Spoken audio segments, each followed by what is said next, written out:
Hola a todos, soy Paula Vega, tengo 27 años y vivo en Málaga, al sur de España.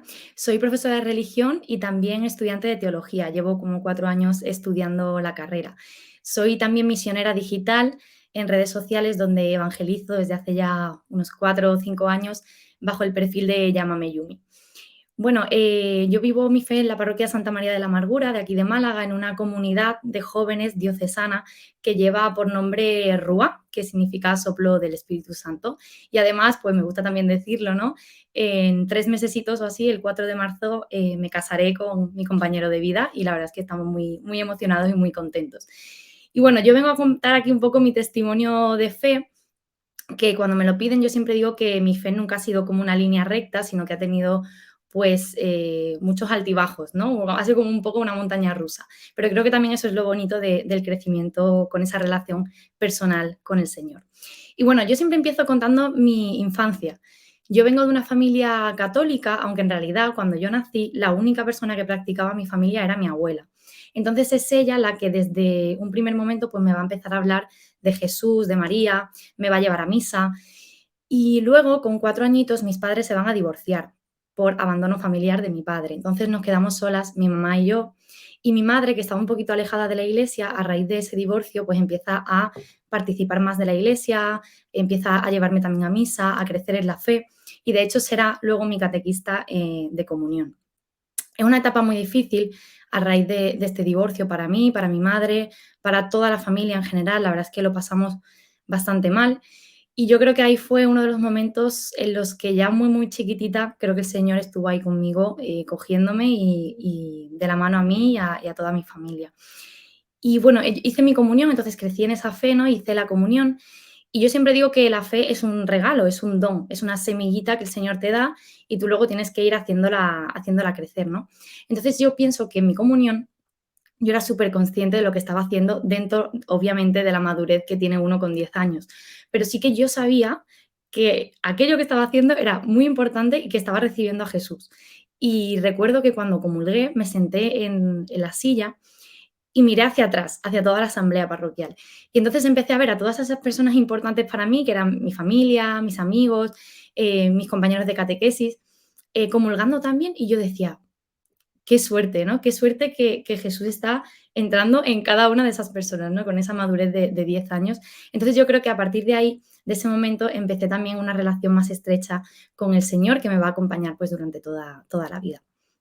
Bueno, yo a raíz de la comunión también empiezo perseverancia. Aquí en Málaga se llama perseverancia, los grupos de después de comunión, y empiezo pues a ser muy feliz en esos grupos, pues que teníamos, los jueves teníamos oración, los viernes teníamos catequesis, los sábados por la mañana teníamos actividades, algunas veces eh, eran ir a una liga de fútbol, otras veces eran un retiro. Luego los sábados por la tarde teníamos misa, donde participaba también en el coro, y después de misa, ya cuando empecé a ser un poquito más mayor, pues ya nos íbamos a cenar, a casa de algún amigo a jugar a juegos de mesa o incluso en los salones parroquiales. Entonces, esa era mi vida de adolescente en un movimiento que se llamaba Misioneros de la Esperanza, de aquí de Málaga.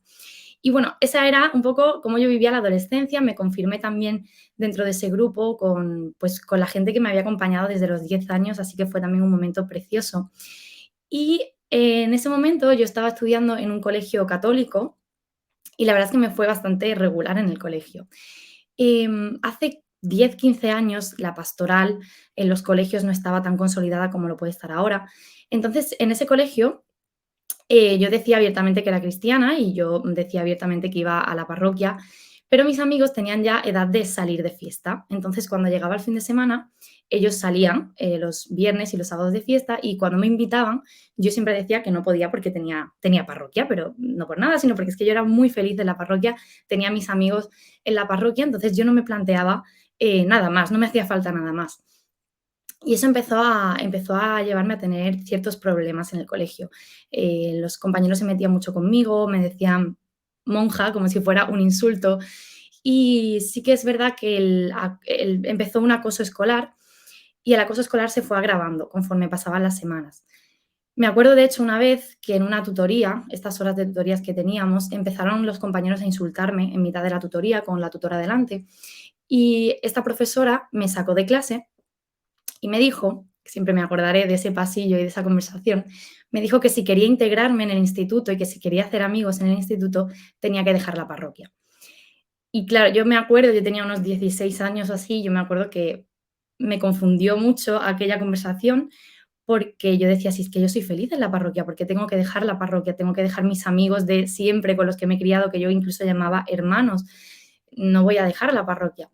Y entonces, bueno, el acoso escolar empezó a agravarse, incluso ya, llegó a las manos, llegó al contacto físico, y sí que empecé a tener depresión con 16 años, y tuve que aguantar como las 3 últimas semanas de curso para terminar, me obligaron, digamos, a seguir yendo al colegio para terminar el curso. Y esas 3 semanas fueron muy, muy duras. Yo me acuerdo que iba andando al instituto y me ponía música y me acuerdo escuchar siempre la misma canción que se llamaba Skyscraper, de una cantante americana que se llama Demi Lovato, que ella estaba hablando en ese momento de salud mental. Estamos hablando de que hace 15 años no se hablaba de salud mental en absoluto, era todo un tema tabú, era todo, estaba cargado de estereotipos. Y ella sí que hablaba, empezó a hablar de salud mental y me ayudaba mucho, y además en ese momento yo recuerdo sentirme muy acompañada por el Señor. O sea, yo iba al instituto sabiendo que me esperaba un día horrible en el instituto, pero me sentía acompañada por el Señor. Como esa decisión que había tomado de continuar en la parroquia y continuar siendo cristiana, ¿no? Por así decirlo, pues sí que me ayudó a sentirme totalmente acompañada por Él, a pesar de la dificultad que estaba teniendo. Me cambié de instituto para hacer bachillerato y claro, todo lo que había pasado, todo ese acoso, toda esa depresión que yo había sufrido con 16 años, me desembocó en un trastorno alimenticio que se llama anorexia nerviosa, que ahora todo el mundo sabe de qué hablo y todo el mundo es como más consciente, ¿no? De ese trastorno mental y de esa salud mental, pero ya os digo que hace 15 años no se podía hablar de este tema porque era tema completamente tabú y sobre todo más en ambientes eclesiales, ¿no? No se hablaba mucho de salud mental. Entonces, teniendo anorexia nerviosa y estando de tratamiento con, pues, con el psicólogo, ¿no? Yo me fui a un campamento, al campamento pues, cristiano de todos los veranos a los que siempre iba, pues también fui incluso estando con esa enfermedad. Y claro, lo pasé fatal, ¿no? En el campamento, imaginaos, estaba muy mal. Y me acuerdo que, hubo un día que hubo confesiones, ¿no? Era como el día entero dedicado al perdón. Y entonces, hubo un momento en el que los sacerdotes vinieron varios sacerdotes y estaban puestos, pues, distintas zonas del campamento para que los jóvenes se acercaran a confesarse. Y yo me acuerdo que me sentía totalmente avergonzada delante del Señor. Yo pensaba que el Señor estaba enfadado conmigo y que me odiaba y que no quería saber nada de mí y que lo que estaba haciendo era lo más horrible del mundo, como si fuera culpa mía, ¿no? Y entonces un sacerdote, a quien siempre, siempre le estaré eternamente agradecida, se dio cuenta de que yo no me había confesado. Entonces se acercó a mí, pero de forma muy, muy cariñosa, y me preguntó: "Oye, Paula, he visto que no te has acercado a confesarte, tal, ¿estás bien?". Y esa pregunta, ese "¿estás bien?", que me hizo, que creo que fue la primera persona que realmente me preguntó: "¿Estás bien?", hizo que empezásemos a hablar. Entonces nos fuimos a la capilla era preciosa, estaba en mitad del campo, con los árboles hacían como cúpula, se escuchaban los sonidos de los pajaritos, el aire, y allí empezamos a hablar. Entonces yo le conté todo lo que me había pasado, todo lo que yo sentía, y también le dije, pues eso, que mi lógica de aquel momento, con 16, 17 años, era que si yo tenía esto, que era una anorexia que no me permitía comer y que me hacía sentirme mal conmigo misma, pensaba que el Señor estaba enfadado conmigo porque decía: "No estoy comiendo y hay gente que se está muriendo de hambre", ¿no? Esa era como mi lógica. Y entonces, de repente, él me dijo: "El Señor no te odia ni está enfadado contigo, el Señor te acompaña en este sufrimiento, ¿no? El Señor es tu compañero en este sufrimiento y sufre contigo". Y a mí eso me cambió totalmente la vida. O sea, yo dejé de ver al Señor como un juez castigador que estaba viendo, y me odiaba, sino Dios me amaba completamente y me acompañaba en esos difíciles momentos de los que yo no tenía culpa, ¿no? Y entonces, empecé a introducir al Señor en esa terapia psicológica que estaba recibiendo, ¿no? Y eso fue lo que me hizo empezar a avanzar más conscientemente de que quería ponerme bien y que quería recuperarme del todo, ¿no? Entonces, yo ahora hablo mucho de salud mental, hablo mucho en mis redes sociales de salud mental y doy testimonios sobre salud mental porque me parece importantísimo entender que necesitamos la terapia psicológica y también el acompañamiento espiritual, porque es fundamental tener esas 2 cosas para poder seguir adelante, ¿no?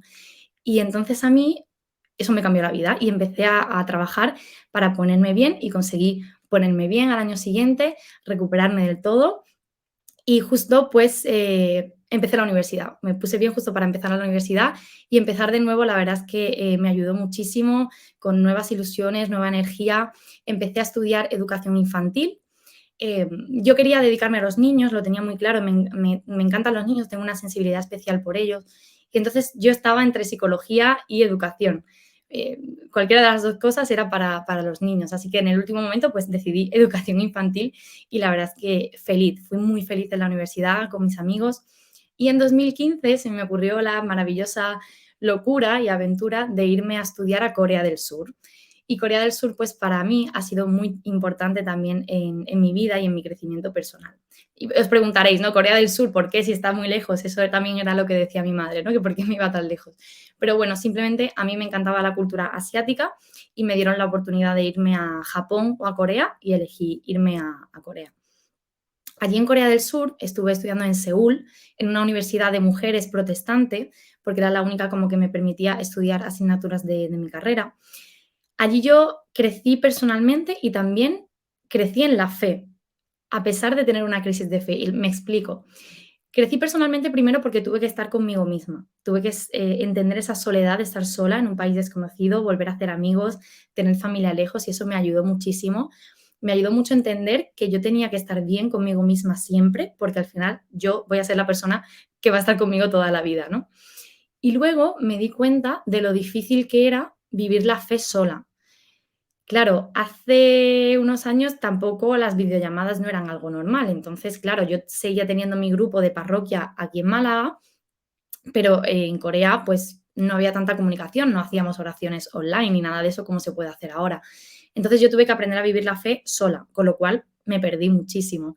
Allí en Corea no había misas en español apenas, mm, no había gente que practicase, tampoco había, católica. Entonces encontré una comunidad latinoamericana, pero estaba como a 2 horas en metro. Entonces se volvió inviable a las pocas semanas, es que era imposible. Así que bueno, me alejé un poquito del Señor porque era muy difícil, era como que todo lo que me habían dado de forma normal, ¿no? Yo tenía mi rutina de todas las semanas, 4 días a la semana iba a la parroquia, ahora como que tenía que hacer un esfuerzo, ¿no? Un sobreesfuerzo que no me habían enseñado a hacer. Entonces me costó bastante. En Corea del Sur fue cuando empecé a trabajar más en el tema de redes sociales. Yo había tenido muchos problemas para irme a Corea porque la burocracia no estaba muy clara, el tema del papeleo, del visado. Entonces decidí crear un blog para ayudar pues, a todos esos estudiantes que quisieran ir a Corea para facilitarles un poco, digamos, todo el proceso. Y además empecé con Instagram. Claro, a la hora de elegir nombre de usuario, yo decía, ¿qué me pongo?, ¿no? O sea, no me quiero poner mi nombre solamente ni nada, sino que quiero que tenga algo que signifique mi estancia en Corea. En aquellos momentos, yo en Corea, las personas no sabían pronunciar bien mi nombre. Me acuerdo que decían como Pola o Paola, no me decían Paula. Así que un día dije, bueno, pues me voy a poner un nombre coreano que me permita, pues, presentarme mejor en Corea y que la gente pueda dirigirse a mí, ¿no? Como una forma un poco de apertura hacia la población coreana. Y entonces el nombre fue Yumi, que en realidad no significa nada, es simplemente un nombre. Entonces, me empecé a llamar Yumi, cuando me presentaba siempre le decía a la gente: "Llámame Yumi", ¿no? No me llames Paula. Y entonces ese "Llámame Yumi", pues fue el usuario que elegí para estar en redes sociales y también para el blog. Entonces yo empecé a compartir en redes sociales pues un poco mi día a día como estudiante en Corea del Sur, ¿no? Sin grandes pretensiones, tampoco, no hablaba mucho de la fe porque en aquel momento pues tampoco era algo importantísimo en mi vida, estaba ahí, a veces subía fotos, iba a misa o lo que sea, pero tampoco era demasiado importante, ¿no? Entonces, bueno, yo vuelvo de Corea, continúo mis estudios y en 2017, la primera parte de 2017, voy a hablar mucho de este año ahora, fue maravillosa. Me fui de viaje de estudios con mis amigos a Europa, me gradué de la universidad, volví a Corea del Sur, estuve todo el verano estudiando en Corea. Cuando volví conseguí trabajo, recién salida de la universidad, un trabajo muy bien pagado, que me encantaba, o sea, todo estaba estupendamente y yo era feliz por todo lo que había ocurrido. Y de repente, bueno, yo dije anteriormente que mis padres se habían divorciado, ¿no? Y en ese divorcio se habían encargado de mí, tanto mi madre, por supuesto, pero también mis 2 abuelos, mis abuelos maternos. Ellos prácticamente también me criaron y se convirtieron en los pilares más importantes de mi vida.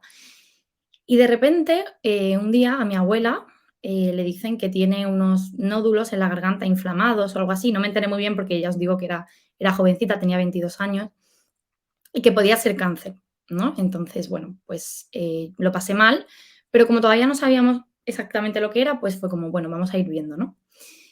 Y de repente, un día mi abuelo se pone enfermo, se empieza a encontrar mal y lo ingresan en el hospital. Y entonces estamos allí en el hospital toda la familia y por no estar dividiéndonos tanto, porque mis primos también eran pequeños y mis tíos no podían dividirse demasiado, como tenían que hacerle pruebas a mi abuela, ingresan también a mi abuela. Entonces están los 2 ingresados, mi abuelo y mi abuela, en el hospital. Y en ese momento, al día siguiente, nos dicen que mi abuelo tiene cáncer en estado terminal, que no hay nada que hacer y que le quedan 3 meses de vida. Y justo al día siguiente, no habían pasado ni 24 horas, nos dicen que mi abuela tiene cáncer también en estado terminal y que le quedan 2 meses. Imaginaos, de repente, o sea, todo mi mundo, todo lo que yo creía, todas las personas a las que yo más quería, todo se derrumba, ¿no? Y yo no entendía nada, no entendía absolutamente nada de lo que estaba pasando de repente, ¿no? Los 2 a la vez y además 2 procesos muy complicados de enfermedad. Y entonces yo en ese momento me planteo y digo: "A ver, a mis abuelos le pueden quedar como máximo 3 4 meses, ¿qué hago?". Entonces yo cogí, dejé mi trabajo, dejé la carrera que estaba estudiando como segunda carrera, dejé los cursos que estaba haciendo, lo dejé todo y me centré en estar con ellos, en estar con ellos hasta el final, desde por la mañana hasta por la noche. O sea, yo dormía en casa de mis abuelos, estaba con ellos todo el día, cuidándolos, aprendiendo a, pues, lo que es un proceso de enfermedad con todas las cosas que supone. Y entonces yo estuve con ellos hasta el final. Y fue muy duro, fue durísimo ver cómo se iban apagando poco a poco, pero también fue un regalo. O sea, fue un regalo del Señor, poder estar con ellos, poder cuidarles, llevarme todo ese amor, ¿no? Y dárselo también a ellos. Y fue también muy bonito. Fue muy bonito porque en casa, nos unimos muchísimo como familia, con mis tíos, con mis primos. Estábamos siempre juntos en casa, riéndonos, a pesar de lo dramático que era la situación. Estábamos siempre haciendo chistes, bromas, me disfrazaba para hacer reír a mi abuela, y siempre, siempre diré que en esa casa, los últimos meses de vida de mis abuelos, lo único que se escuchaba eran las risas y los besos. Y para mí eso fue un aprendizaje vital para mi día a día. ¿Qué pasa? Que cuando todo termina, ¿no? Cuando ellos ya, pues, se van, se marchan, yo me quedo un poco con sentimiento de huérfana, ¿no? Estoy huérfana, se han ido las 2 personas más importantes de mi vida, ¿ahora qué hago? Además, yo lo había dejado todo, o sea, no tenía nada, ni trabajo, ni podía continuar la carrera porque no había terminado todavía el cuatrimestre, fue muy difícil. Y claro, yo estaba enfadadísima con el Señor, o sea, yo no quería saber nada de Dios. Yo decía: "Es que me has dejado sola, o sea, nos has dejado solos, te lo has llevado a los 2, ¿por qué a los 2 a la vez?", ¿no? Que también para mí que se fueran a la vez fue un testimonio de amor, de estar juntos hasta el final, ¿no? Como matrimonio. Pero estaba enfadadísima con el Señor. Siempre cuento, ¿no? Yo tengo aquí un tatuaje de una cruz e incluso estaba pensando quitármelo, porque yo decía: "Es que no quiero saber absolutamente nada del Señor, no quiero saber nada de Él, no soy cristiana, yo he dejado de ser cristiana, yo ya en absoluto". Recuerdo, la Pascua que mi madre me pidió que la acompañara a misa, y yo recuerdo estar ahí diciendo: "Es que yo esto ya no lo quiero para mí, no quiero tener nada que ver con la iglesia".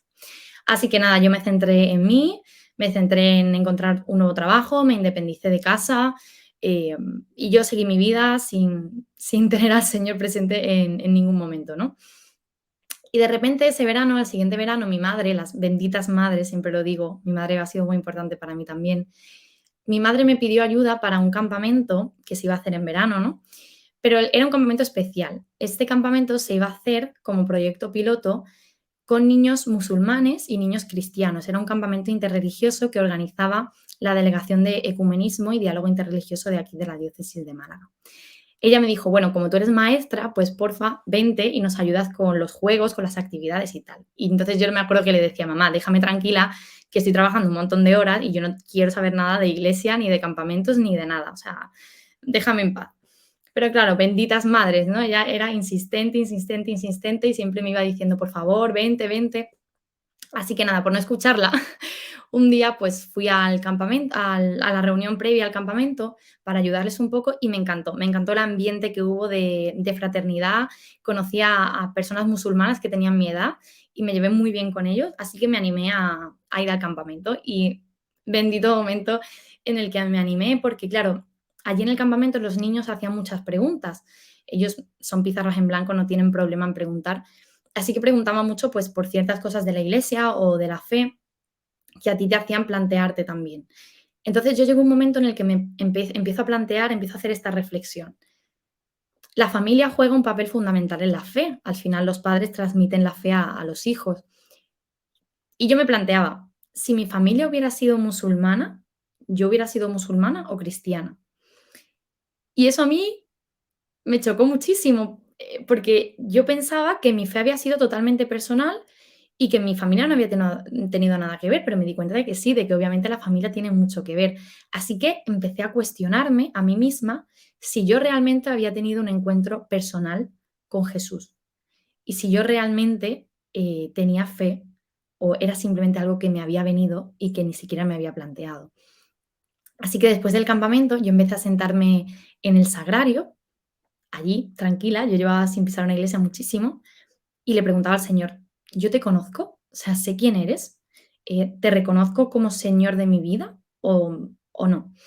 Y ahí me di cuenta, pues, que sí, progresivamente, ¿no? No fue una cosa de un día, pero progresivamente me fui dando cuenta de que yo estaba enamoradísima de Jesús, que yo había tenido un encuentro personal con él y que simplemente lo que me pasaba es que estaba enfadada, porque estaba muy dolida, porque estaba pasando por ese duelo de mis abuelos, ¿no? Entonces, eh, creo que tuve una reconversión o una afirmación de la fe personal, ¿no? De decir, quiero seguirte y quiero ser cristiana y quiero estar contigo, ¿no, Señor?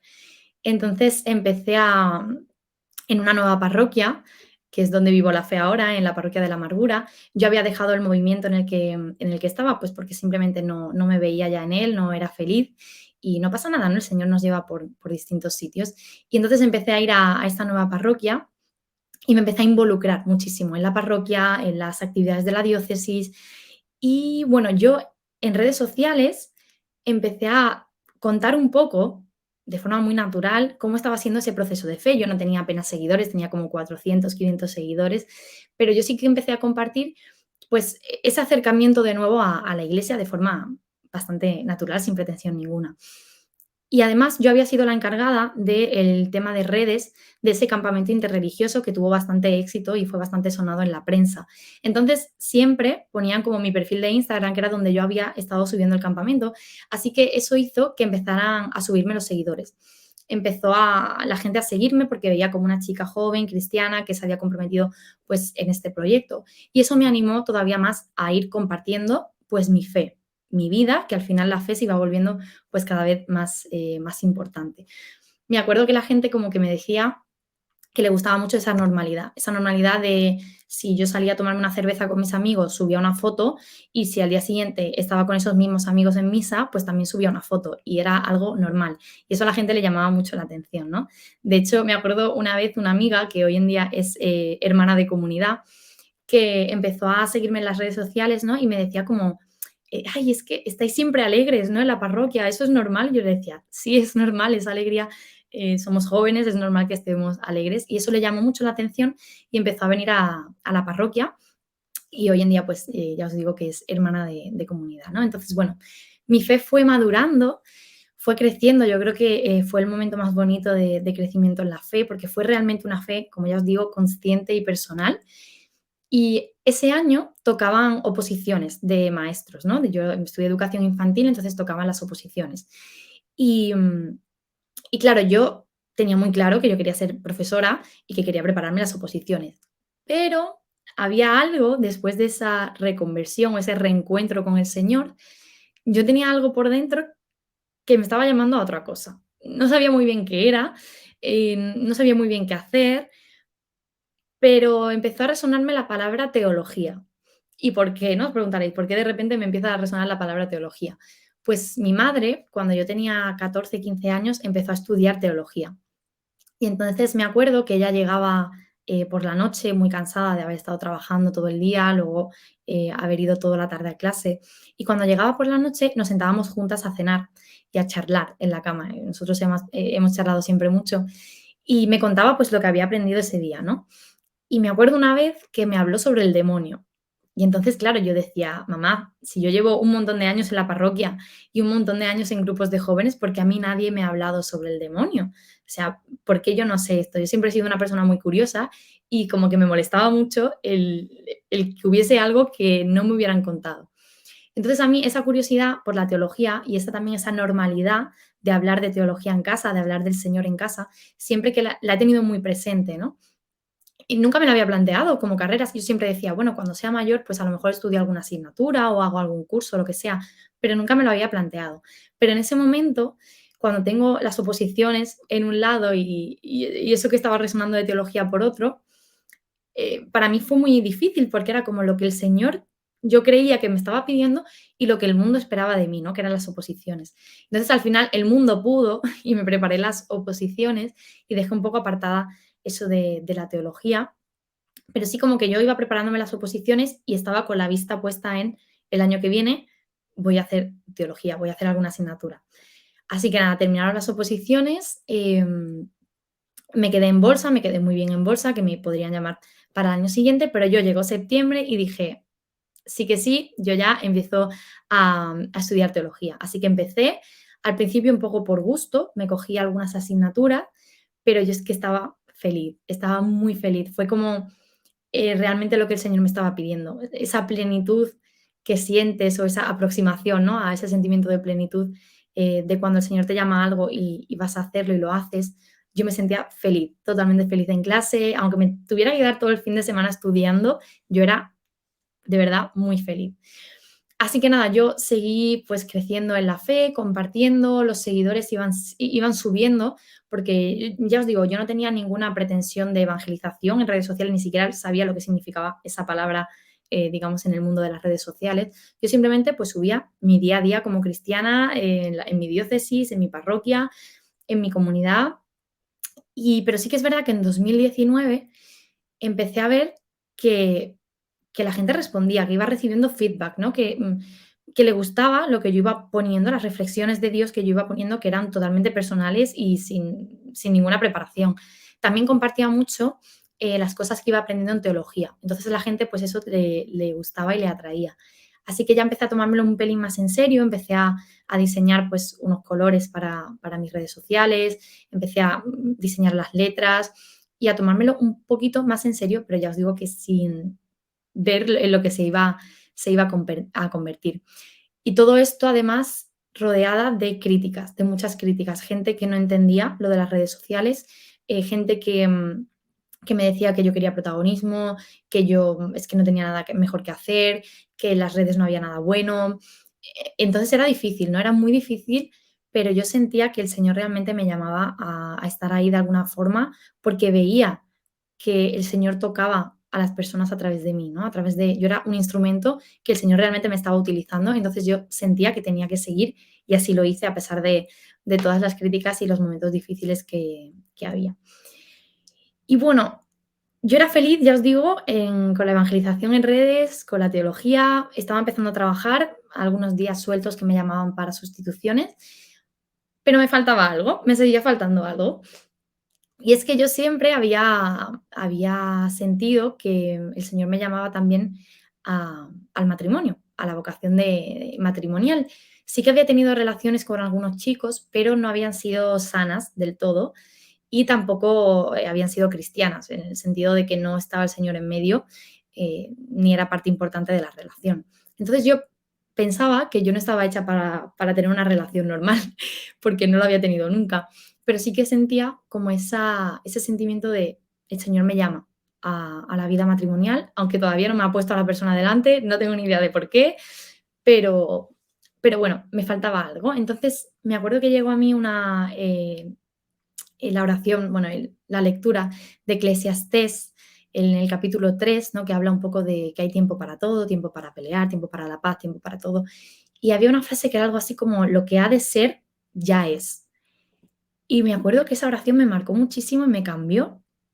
Y yo dije, bueno, pues lo que ha de ser ya es. O sea, si hay una persona que el Señor tiene preparada para mí, para ponerla en mi camino, yo voy a empezar a rezar por esa persona y para decirle al Señor que me prepare para cuando llegue esa persona, ¿no? Entonces empecé a rezar y me acuerdo que al mes siguiente, de pura casualidad, yo estaba un domingo en mi grupo de jóvenes, bajábamos a misa y entonces había un chico que estaba estudiando aquí en Málaga, que era de Sevilla, que trajo y que estaba viniendo a mi parroquia, trajo a un amigo, que ese amigo era Dani. Entonces me presentaron a Dani, que es mi pareja actual, me lo presentaron en la puerta del sagrario de nuestra parroquia. Y entonces fuimos a misa, pues todos los jóvenes juntos. Yo me acuerdo que en ese momento yo no me fijé mucho en él, solo me fijé en un detalle que tuvo con una persona en la parroquia, bueno, que tiene discapacidad mental, y tuvo un detalle muy cariñoso con esa persona y yo me llamó la atención, ¿no? Pero más allá de nada romántico, simplemente fue como, ay, qué buena persona es este chico, ¿no? Y él sí que se fijó en mí, luego me lo diría, ¿no? Que sí que se fijó en mí, en mi energía, en mi alegría, que le gustó mucho cómo vivía la fe de forma natural y de forma libre. Y, y entonces empezamos a hablar por Instagram, luego por WhatsApp, y empezamos a hablar de la fe. O sea, él me contó cosas de cómo vivía él su relación con Dios, yo le conté cómo vivía yo la mía, cómo vivíamos, él también tenía una comunidad en Sevilla, pues bueno, me empezó a contar cómo vivían esa fe en comunidad y la verdad es que fue muy enriquecedor las conversaciones que teníamos, ¿no? Que ya os digo que desde un primer momento, sin pretensión romántica ninguna, fue más como algo de amistad, de amigos.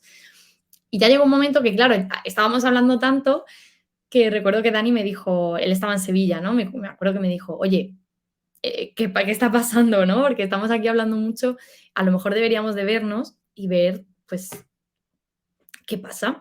Así que nada, bajó un fin de semana, empezó a bajar el siguiente y así pues nos fuimos viendo, nos fuimos conociendo y la verdad es que desde el primer momento yo siempre creo, opinión personal, creo que cuando hay una persona que el Señor te tiene preparado, sientes paz. Y era lo que yo sentía con Dani. Yo sentía paz, o sea, no me sentía insegura, no me sentía que me iba a fallar.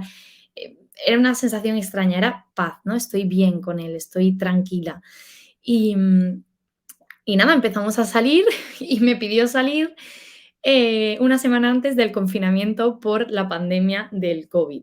Entonces, pues fue bastante un reto total, porque claro, empezamos nuestra relación eh, en un confinamiento a distancia. O sea, los 3 primeros meses, que se supone que son los 3 meses más de mariposas en el estómago, de salir, de entrar, de darte la mano con esa persona, de abrazar a esa persona, nosotros lo hicimos a distancia, ¿no? Completamente. Y claro, tampoco nos conocíamos muchísimo y tenemos que recordar que los primeros días de pandemia no sabíamos qué iba a ocurrir, si íbamos a estar encerrados una semana, 2, 3 meses o 3 años, es que no teníamos ni idea. Entonces, lo que nosotros decidimos fue seguir adelante y confiar en el Señor. Y nosotros dijimos, si esto es de Dios, saldrá. Y si no es de Dios, pues no pasa nada, es mejor. Pero vamos a hacer lo que esté en nuestra mano para estar bien, para continuar y apostar por la relación y ya está, y vamos a confiar en el Señor. Entonces, a nosotros nos ayudó muchísimo en la pandemia, en el confinamiento, la comunicación. O sea, nosotros aprendimos a comunicarnos y eso, gracias a Dios, ha estado presente ya en toda nuestra relación, porque al final, cuando tú estás con tu pareja los primeros meses, tú sales al cine y hay momentos en los que no necesitas hablar, pero cuando estás haciendo una videollamada, como era en el confinamiento, tienes que hablar sí o sí. Entonces nosotros aprendimos a preguntarle al otro cómo estaba, a preguntarle por el día, cómo se sentía, a dar conversación, a expresarte también, a decirle cómo estabas, tus sentimientos, tus emociones, lo que te preocupaba, lo que no, a hablar muchísimo y eso nos ha ayudado. También empezamos a rezar juntos, a hacer algunas oraciones con videollamada. Yo aprendí a rezar con otra persona porque al final siempre había rezado yo sola, era una oración personal y nos ayudó mucho, mucho la pandemia, ¿no? Así que nada, gracias a Dios, pues todo fue bien. pudimos ya vernos después y continuar con nuestra relación y seguir creciendo. Es verdad que hemos tenido muchas dificultades, cosas muy difíciles a las que nos hemos tenido que enfrentar, siendo novios, pero creo que eso nos ha hecho fortalecer muchísimo la relación, porque hemos sabido tomar las decisiones como uno solo, ¿no? Y como ya un principio de familia. Y sobre todo, sobre todo, sobre todo, teniendo al Señor en medio. O sea, nosotros las decisiones que tomamos, siempre es qué quiere el Señor de nosotros, individualmente y como pareja, ¿no? Entonces, bueno, pues, si Dios quiere, en marzo, ya quedan 3 mesecitos solamente, pues nos casaremos, daremos el sí quiero en nuestra parroquia donde nos conocimos. Ahora ya vivimos la fe, pues, en la misma comunidad, llevamos un grupo de jóvenes también los 2 juntos y la verdad es que, yo soy muy feliz, porque estoy aprendiendo muchísimo, estoy creciendo muchísimo con él, le quiero muchísimo, me acerca al Señor todos los días y, y bueno, pues todos los días le doy gracias a Dios por él y por la relación que estamos construyendo para que siga siempre en medio y, y nada, y sigamos tan felices como ahora y obviamente atravesando todas las dificultades que puedan llegar. Pero bueno, estamos muy felices de esa boda que además estamos preparando con mucha ilusión, con mucho cariño, con muchos detalles, sobre todo de la ceremonia, porque para nosotros es lo más importante, ¿no? Y bueno, pues ahora mismo sí que estoy en un momento de fe muy bonito, porque ya os digo, estoy preparando ese sacramento del matrimonio, estoy evangelizando, sigo evangelizando por redes sociales. Desde hace como un par de años todo ha ido creciendo muchísimo, he empezado a dar charlas por España hablando de Dios, hablando de mi testimonio de fe, hablando sobre temas de teología, sobre temas de la mujer en la iglesia, el cual me interesa bastante. Sigo estudiando teología, es verdad que es muy difícil estudiar y trabajar a la vez, es muy, muy complicado, pero bueno, ahí seguimos con mucho esfuerzo. Mi sueño, ¿no? Me planteo el poder continuar avanzando en mis estudios, poder hacer el máster, realizar el doctorado, si Dios quiere y me lo permite. Y bueno, construyendo una familia con Dani, que esperamos que vaya creciendo en estos años y feliz, ¿no? De tener al Señor siempre presente, en medio y que sea siempre lo más importante de mi vida. Así que nada, a grandes rasgos, este es mi testimonio de fe, cómo el Señor ha ido transformando mi vida y haciéndose cada día más presente. Y bueno, pues nos seguimos viendo en redes sociales, en Llámame Yumi, y allí compartiendo y haciendo comunidad. Hasta luego.